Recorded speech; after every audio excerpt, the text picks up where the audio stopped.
নমস্কার সকলকে। ট্রাস্টেলিনের পক্ষ থেকে আপনাদের সকলকে জানাই স্বাগত। আশা করছি সকলে ভালো আছেন এবং সুস্থ আছেন। প্রতিবারের মতো আমরা আজকেও আবার একটি পাঠ নিয়ে চলে এসেছি।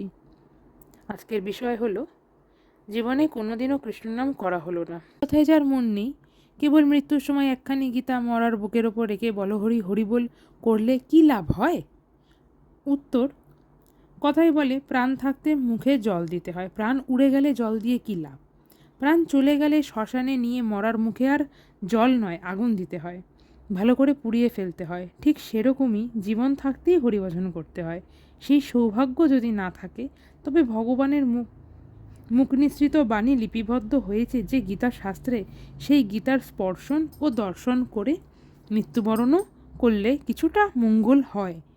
আর সেই সৌভাগ্যও যদি না থেকে থাকে, তবে মৃত্যু অবস্থায় দেহের উপর কেউ যদি গীতা রাখে, তবে নেই মামার চেয়ে কানা মামা তো ভালোই না? এই জ্ঞানে যদি একটু মঙ্গল হতে পারে। আশা রাখি আমাদের এই পাঠ আপনাদের ভালো লেগে থাকবে। আমাদের পাঠটি ভালো লেগে থাকলে আমাদের চ্যানেলটি লাইক এবং সাবস্ক্রাইব করে দেবেন এবং সকলের মাঝে এই ভিডিওটি শেয়ার করে দেবেন। ধন্যবাদ।